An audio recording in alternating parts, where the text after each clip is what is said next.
성경 공독하겠습니다. 오늘 함께 보실 말씀은 누가복음 1장입니다. 누가복음 1장 1절에서 7절 말씀입니다.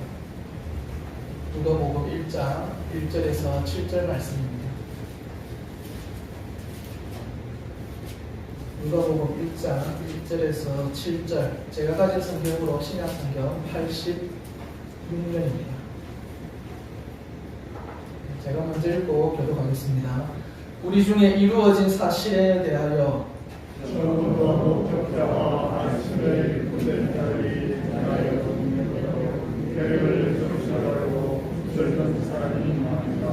그 모든 일을 근원부터 자세히 미루어 살핀 나도 데오필로 각하에게 차례대로 써보내는 것이 좋은 줄 알았노니 이는 각하가 알고 있는 말을 더 확실하게 하려 합니다.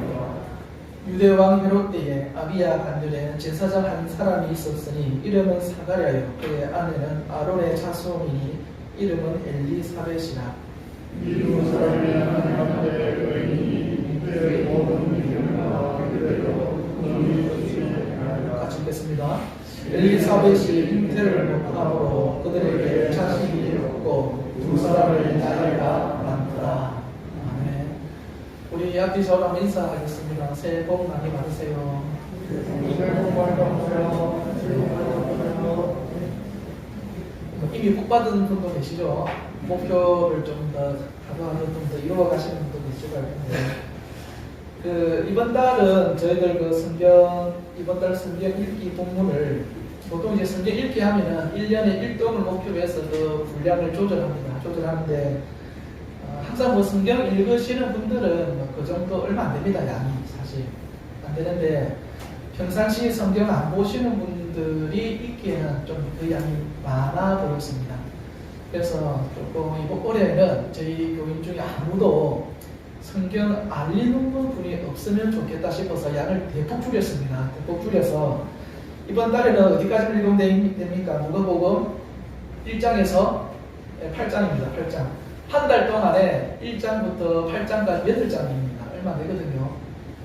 안 되니까 1장부터 8장까지만 읽으시면 됩니다. 그래서 어떻게든지 간에 성경과 조금 더 가까워질 수 있는 기회가 되었으면 좋겠습니다. 그리고 이번 달 오전 예배는 누가복음 1장에서 8장을 중점으로 해서 본문을 잡아서 말씀을 전하는 것이기 때문에 미리 한번 예습한다 생각하시고 읽고 오시는 것도 괜찮을 것 같습니다. 그래서 오늘 누가복음 이제 첫 시간으로 잠시 이제 말씀을 드리면 또 누가복음 전체를 보지는 못합니다. 누가복음 이제 대표되는 본문들만 잡아서 이제 전체 그런 살펴보는 정도로만 이야기가 진행될 것 같습니다. 누가복음에 대해서 잠시 말씀을 드리면, 여러분 이 누가복음은 누가 썼습니까? 옛날에 이거 성경 퀴즈만 했거든요. 누가복음 누가 썼냐, 누가 썼냐니까 누가 뭐 이래 했는데, 이제 그런 거 다 아시니까 누가복음은 이제 누가가 썼는데, 이 누가는 다른 복음서 저자들과 다르게 예수님의 직접적인 직계 제자는 아닙니다. 예수님의 직계 제자는 아니고 사도 바울의 제자 혹은 사도 바울의 동역자 정도 되는 위치에 있는 사람입니다. 그리고 이 누가는 그 의사입니다. 의사라서 그 사도행전에 보면은 이 바울이 감옥에 갇힐 때에 이 누가도 같이 갇히는 그런 내용도 나옵니다. 그래서 항상 이 누가가 의사이면서 사도 바울과 같이 움직이면서 아마 바울의 주치 역할도 이 누가가 좀 했을 것 같다. 그렇게 살펴봅니다. 그리고 바울에 의해서 이 누가는 바울의 정말로 신임받는 몇 안 되는 사람 중에 한 명이 이 누가가 됩니다.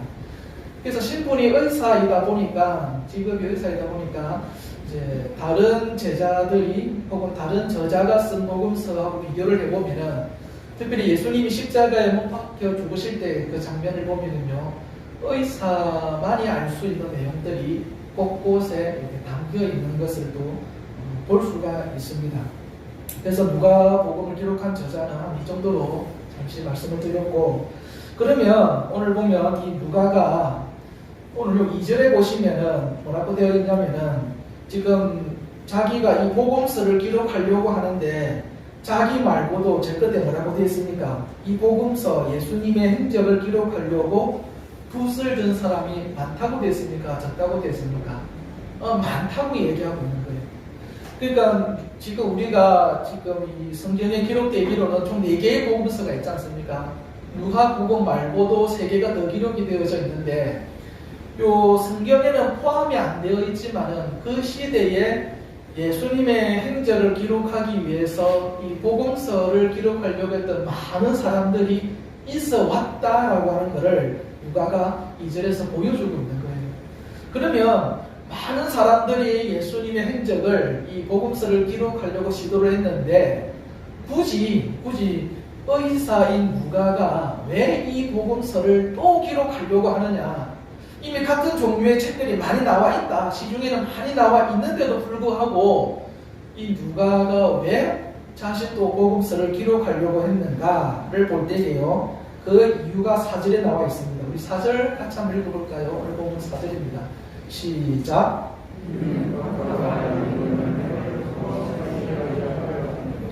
예, 요 각하라고 되어 있는데 이 각하는 뭐 누구냐고 하면은 데오빌로입니다. 3절에 보면 나와 있는데 데오빌로 각하에게 쓰여진 책입니다.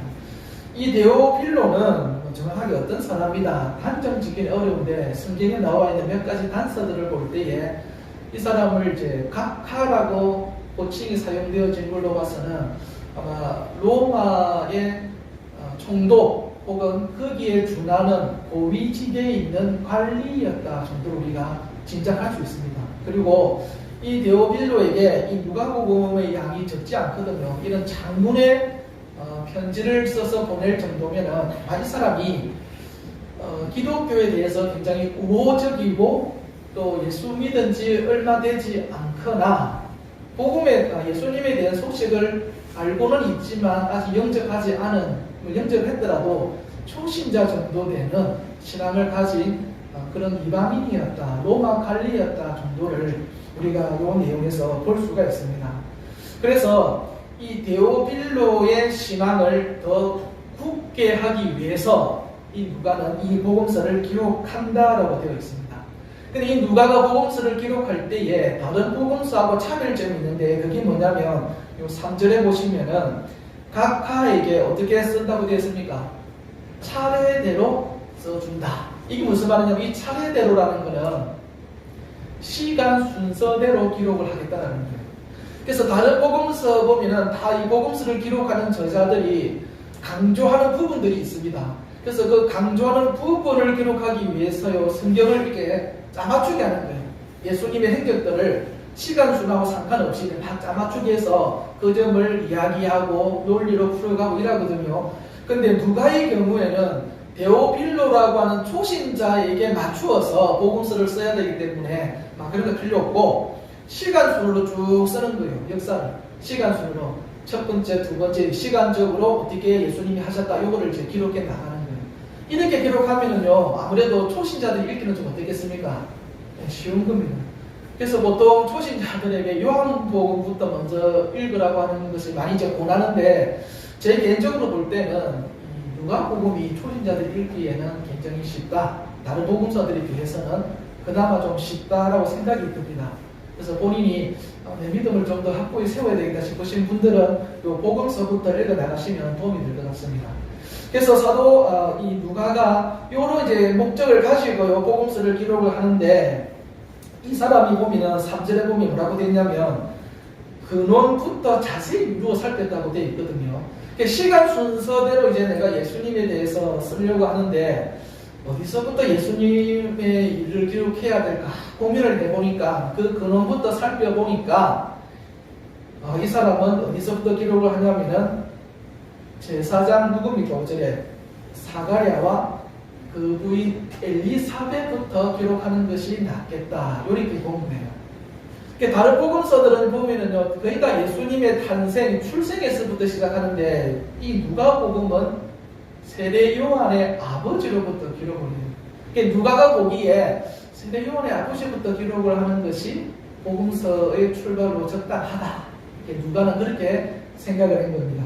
그래서 이제 이 시간에 이제 본론 들어갑니다. 저와 여러분들이 이 사가랴와 엘리사벳을 살펴봄으로써 누가복음을 출발하려고 합니다.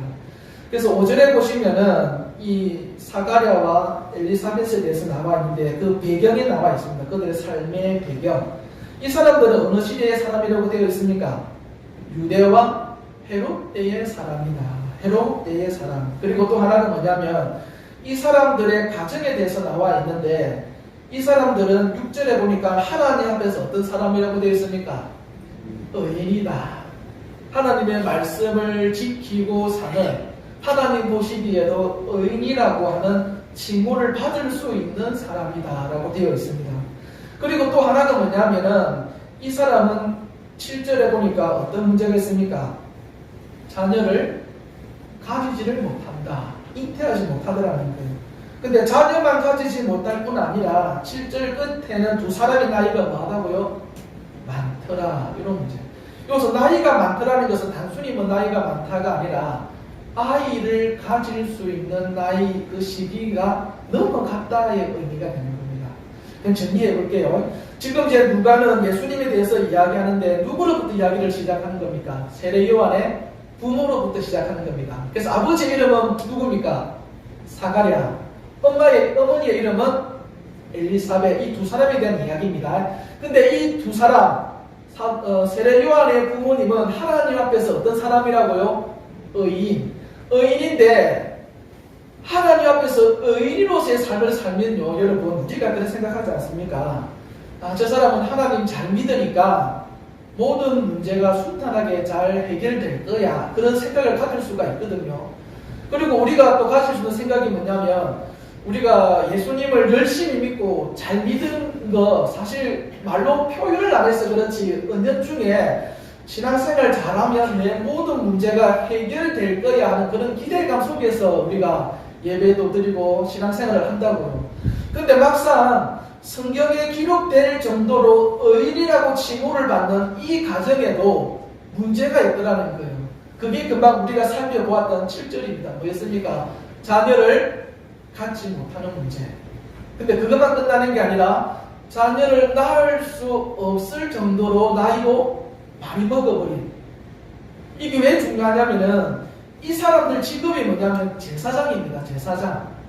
하나님 앞에 예배를 집도하는 사람이라고요. 이거는 세습에 의해서만 불려질 수가 있는데 이 사람이 자녀가 없으면 이 제사장 직분이 어떻게 되는 겁니까? 없어져 버리는 거예요. 이거는 딸한테 물려줄 수 없습니다. 이 시대는 아들에게만 물려줄 수 있는데 자녀가 없으면 그냥 이 직분이 없어져 버리는 거예요. 없어질 뿐 아니라 그 시대의 유대인들은 어떻게 생각을 했냐면요, 하나님이 우리 인간에게 복을 주실 때에 여러 가지 복을 주실 수 있는데 가장 큰 복 중에 복은 뭐냐? 자녀를 주시는 복이다. 이렇게 생각하고 있었어요. 그래서 자녀를 만약에 가지지 못한다. 오늘날 그런 거 아닙니다. 그 시대에 이야기하는 거예요. 자녀를 가지지 못한다라는 것은 하나님의 복을 받지 못한 사람으로, 주변 사람으로부터 굉장히 냉대를 받았습니다. 분위기가, 그때 당시 사회 분위기가 그래 해왔단 말이에요. 근데 그 자녀를 가지지 못하는 게 다른 사람도 아니고 제사장이고 매일 하나님의 예배를 집도하는 사람이고 모든 사람한테 의인이라고 인정받는 사람인데 하필이면 그 가정에 지금 어떤 문제가 생겨버린 겁니까? 이 문제가 커져버린 거예요. 이제 아이 못 낳는다. 이미 나이도 너무 많이 먹어서 못 낳는다. 그리고 오늘 본문에 보면은 전면적으로 표면적으로 드러나지 않지만은 또 다른 한 가지 문제가 있었는데 그게 뭐냐면 금방 읽었던 5절. 이 사람이 어느 시대 때 사람이라고요? 헤롯 왕 때 사람이라는 거예요. 이 헤롯은 어떤 사람이냐면요, 굉장히 잔인한 사람입니다. 요 5절에 보면 유대 왕, 이스라엘의 왕이라고 되어 있는데 이 헤롯은 상식적으로요, 이스라엘 왕은 어느 나라 사람이 될 수 있는 겁니까? 이스라엘 사람이 이스라엘 왕이 되는 거잖아요. 근데 이 헤롯은 이스라엘 사람이 아닙니다. 에돔이라고 하는 나라의 사람이에요. 그리고 이 에돔은 어떤 나라냐면은 이스라엘하고는요 적대적인 원수 같은 나라입니다. 그러니까 우리나라의 원수 같은 나라의 사람이 지금 이스라엘을 통치한다. 이해가 잘 안 되죠. 그러니까 우리 식으로 얘기하면 뭐 중국이나 일본 사람이 우리나라의 대통령으로 되어 있다, 뭐 이런 식인 거예요. 이건 납득이 안 되는 거거든요.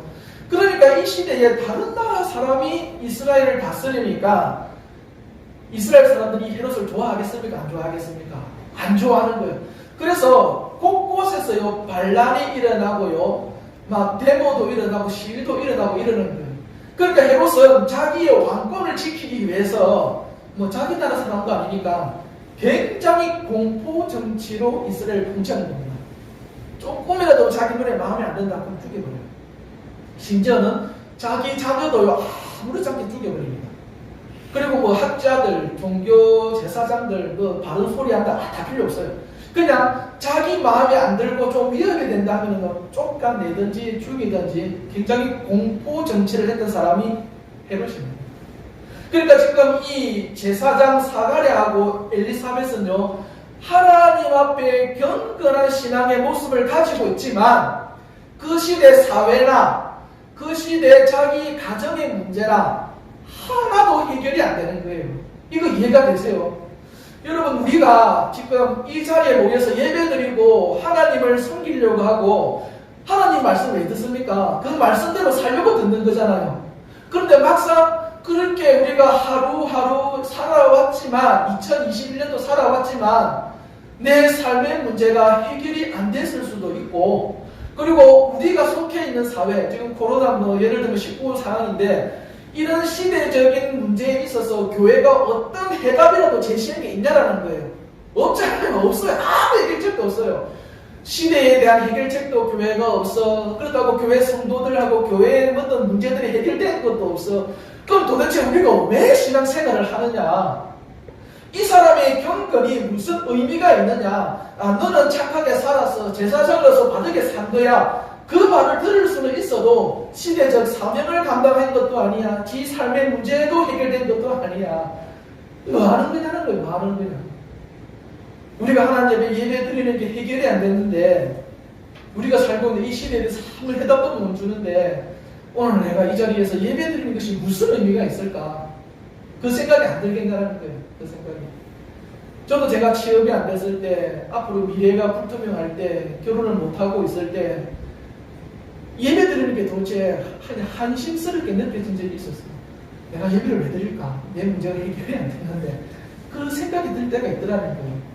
근데 중요한 건 뭐냐면요, 우리는 이제 다 알잖아요. 누가복음 전체 읽어보신 분들은 알 거예요. 지금 엘리사벳의 가정의 문제, 그리고 엘리사벳 그 시대의 문제, 이 모든 문제들이 나중에 어떻게 해결이 되냐면 예수님의 태어나심으로 인해서 이 모든 문제가 다 해결이 되어버립니다. 다 해결이 되어버립니다. 그러니까 지금 누가가 데오빌로한테 누가복음의 서론에서 이 가정이 하나님 앞에 의인이었지만 이런 문제들이 있었다를 왜 보여주느냐? 비록 이런 문제가 있었지만은 이 문제가 누구를 통해서 해결되어졌다는 겁니다. 예수님을 통해서 해결되어졌다는 것을 보여주려고 이런 문제를 제기하는 거예요. 이 사람들을 통해서. 다르게 얘기하면 우리들 역시도 우리들 속에 우리 사회가 있는 모든 그런 문제들에 대한 해결책을 어디서 해결받을 수 있다는 겁니까? 예수님입니다. 이거 믿으십니까? 잘 안 믿어지십니까? 예전에 어떤 그 목사님 한 분 계셨어요. 목사님 계시는데 목사님한테 전화가 온 거예요. 요즘 전화 오면 010 아니면 안 받지 않습니까? 02 그냥 끊어버립니다. 서울에 있는 교회는 난감하다더라고요. 서울에 있는 그 성도들에게 전화 걸면 다 02로 뜨잖아요. 근데 02는 일단 무조건 사람들이 안 받으니까 다 끊어버려요. 근데 이 목사님 딱 전화를 보니까 010으로 전화가 뜬 거라. 그래서 누구지 싶어서 모르는 번호인데 전화를 받았어요. 받았는데 웬 아가씨가 이야기를 하는데 울면서 이야기를 하는 거예요. 그래서 목사님이 무슨 이야기인가 싶어서 그 아가씨 왜 우냐고 그러니까 이 아가씨가 이야기하기로 자기가 예전에 어떤 그 남자하고 사귀고 있었대요. 사귀는 남자가 있었는데 결혼을 하기 전에 임신을 해버린 거야. 그러니까 처음에는 이 여자가 그래도 뭐 별 문제도 없었대요. 왜냐하면 그 남자하고 결혼하기로 약속을 했기 때문에 뭐 결혼할 사이였으니까 문제가 없었대. 그런데 문제는 뭐냐면은 자기가 임신한 사실을 그 남자친구한테 이야기를 하니까 남자가 그 뒤로 잠수를 타버린 거예요.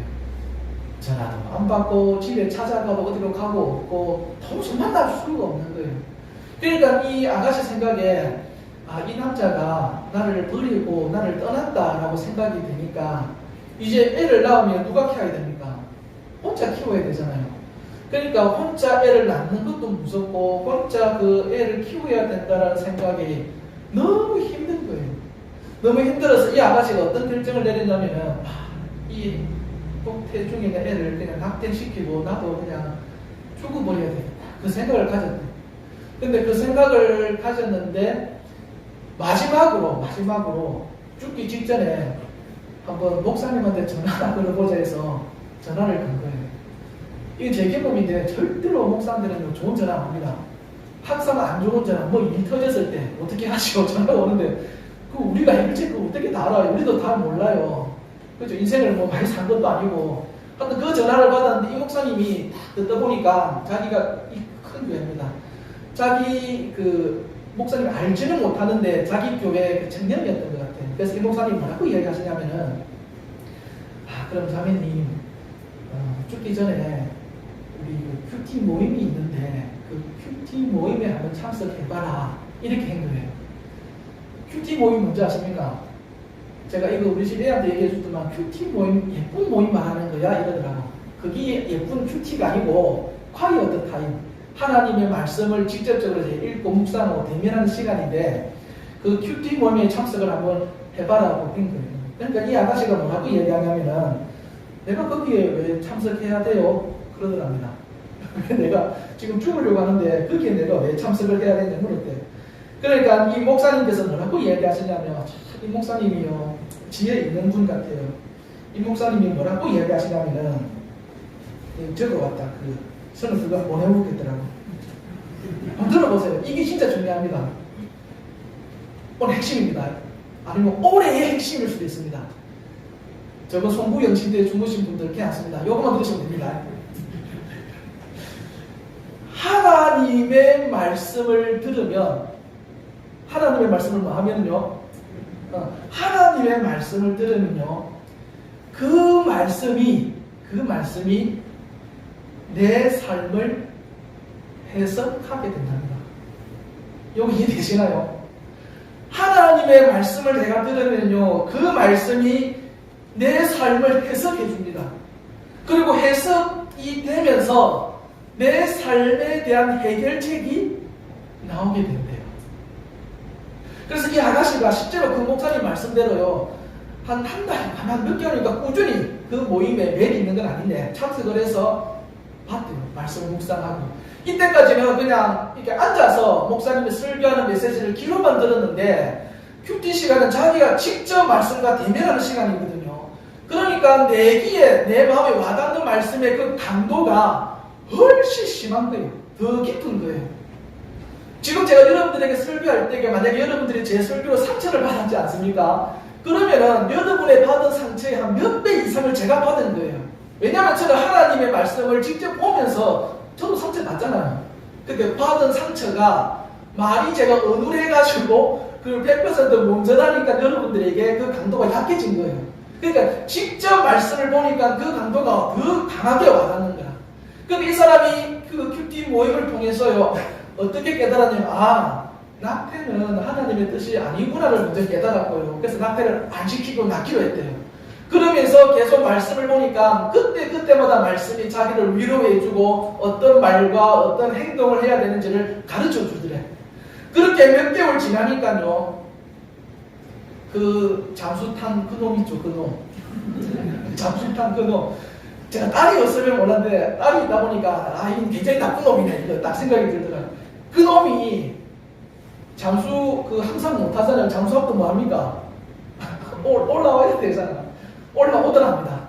올라와가지고 하나님께서 그 마음을 뭐 바꿨는지 어떻게 하는지 자기 임신한 자녀를 받아들이고 결혼하기로 하고 그렇게 잘 끝났다고 하더라고요. 그래서 여러분 이게 중요해. 애가 그 여자가 행복하구나. 이건 중요한 게 아니라 그 여자 행복이고 우리 문제라고요. 우리도 마찬가지입니다. 내가 경건하게 의롭게 사는 거 중요한데 예수 믿는 사람은요 그것만 갖고는 안 됩니다. 안 돼요. 예수님을 만날 때에 해결이 되는 거예요. 그래서 우리는 예수님을 만나야 한다라는 것을 어떻게 생각하냐면은 막 금식하고 철야하고 막 기도할 때에 그럼 하나님이 꿈 중에 비몽사몽 중에 막 나타나가지고 누구야 짠 내가 너 저거 하면 된다 이런 식으로 예수님을 만난다고 생각을 하거든요. 근데 안 그렇습니다. 요한복음에 뭐라고 되어 있냐면 말씀이 육신이 되어서 이 땅에 태어난 분이 있는데 그분이 누구랍니까? 예수님이라는 거예요. 그러면 그 예수님과 말씀은 뭐 한 거예요? 같은 거거든요. 그래서 예수를 만나야 된다. 그러면 뭐를 봐야 된다는 겁니까? 성경을 봐야 돼요. 말씀을 내가 보게 되면요, 내 삶의 문제에 대한 해석을요, 말씀이 해줍니다. 그 말씀이 해석을 해주면요, 해결책이 보이게 돼요. 성경에 보면, 이것만 마칠게요. 성경에 보면은, 그 야곱의 아들이 총 몇 명이었습니까? 12명 아닙니까? 딸도 있는데, 딸은 빼고 아들은 12명인데, 그 중에 11번째가 요셉인데, 이 요셉이 굉장히 총명하면서도 굉장히 형들 볼 때는 야비한 거라. 왜냐하면 맨날 형들 잘못한 걸 다 고사질 하는 거예요. 아빠한테. 그러니까 형들이 볼 때는 요셉이 정말 미운 거예요. 그러니까 이 형들이 요셉을 나중에 잡아가지고 이걸 죽여 살려 이러다가 그래도 우리 형제인데 죽이지는 못하고 저 먼 땅으로 노예로 팔아버립니다. 노예로 은 30일 팔아버려요. 그러면 요셉 생각이 어떻겠어요? 요셉 생각에 형들이 나를 팔았다 좋은 생각 들겠습니까? 부모 재산 가지고도 서로 마음이 안 맞으면 흥 하고 돌아서는데 이거 그게 그런 수준이 아니잖아요. 자기를 노예로 팔아버린 거잖아요. 그렇게 팔려간 요셉이요 나중에 애굽의 총리가 돼서 왕 다음의 권력을 가집니다. 왕 다음의 권력을 가져서 에헤임하고 있는데 어디서 낯익은 거지 11명이 온 거라. 10명이 보니까 자기 형들이네. 자기에게는 권력이 있고 이제 자기가 갑이에요. 갑. 자기 일을 괴롭히던 형들이 을이에요. 을. 이해가 안 되면 내가 그 직장 상사가 지금 을로 있다 이러고 보면 돼요. 직장 상사가 을로 있다. 그러면 우리가 어떤 생각을 하겠습니까? 아 이것들 내 팔 때는 언제고 이제 너가 한번 당해봐 할 수 있잖아요. 근데 요셉이 뭐라고 이야기하냐면 내가 당신들을 용서한다 했어요. 용서한다고 했는데 용서하는 이유가 뭐냐면은 예전에는 형들이 나를 팔았다고 생각을 했습니다. 그런데 시간이 지나고 보니까 그게 아니고 하나님이 이때를 위해서 형들의 손을 빌려서 나를 보내신 것이었습니다. 그 지금 하나님의 말씀이 욥의 인생을 뭐 해버린 거예요? 해석을 해버린 거예요. 해석을 해버리니까 형들의 잘못도 뭐 할 수 있는 겁니까? 용서가 되더라는 거예요. 여러분 이게 신앙입니다. 내 인격으로 용서하는 거 아니에요. 내 인격으로 용서하는 사람들은 제가 볼 때는 다른 종교 사람들이 더 잘하는 것 같아요. 다른 종교 사람들이 더 잘합니다. 예수 믿는 사람은 그 용서의 힘이 어디서 나오는 거예요? 예수에게서 나오는 거고 그 예수라는 것은 그 예수님을 만날 때 나오는 거예요. 그 만남은 다른 겁니다. 성경을 볼 때에 오는 겁니다. 여러분 말씀을 가까이 할 수 있기를 바랍니다. 말씀이 여러분 귀에 들리게 되면은요 여러분의 삶이 해석이 되고 해석되어진 말씀은 여러분 삶의 문제에 대한 해답을 주게 됩니다. 말씀이 여러분을 끌고 가게 하시고 말씀이 우리 예담 교회를 끌고 갈 수 있도록 하는 것이 저와 여러분의 목적이고 신앙생활입니다. 자꾸 뭐 계획 세워서 목표 잡고 움직이고 하는 거 세상에서 볼 때는 잘하는 것 같이 보여요. 움직이는 것처럼. 그런데 신앙은 그게 아니더라고요. 내가 그걸 어떻게 알겠어요? 그때 예배 때 말씀을 통해서 우리가 한 걸음 한 걸음 눈에 보이진 않지만은 아브라함이 그랬잖아요. 어디로 하나님이 가라고 하는데 그 땅 목적지는 모르겠는데 가라. 하고 그냥 그때 가는 거예요. 가다 보니까 나중에 돌아보니까 하나님이 이렇게 인도하셨구나를 알게 되더라고요. 그래서 항상 하나님 말씀을 통해서 우리가 깨닫고 갈 수 있는 우리 예담교회 될 수 있기를 바랍니다. 기도하겠습니다. 살아계신 하나님 아버지, 우리들 속에 어리석음과 또 미련함을 용서하여 주시고 매 순간순간마다 주어지는 그 말씀에 이끌려갈 수 있는 삶이 되게 하여 주시옵소서. 말씀을 통하여 주께서 우리를 이끌어 가시는 데까지 우리가 힘 닿는 대로 순종하며 나아갈 수 있게 하여 주시고 또 그 결과와 그 열매들을 온 교회 성도들이 함께 누릴 수 있도록 은혜 베풀어 주옵소서. 살아계신 예수님 이름으로 기도합니다. 아멘. 이제는 우리 주 예수 그리스도의 은혜와 하나님 아버지의 크신 사랑과 성령의 교통하심이 오늘 이 자리에 참석한 모든 사람들 머리 위에 지금부터 영원토록 함께 있을지어다.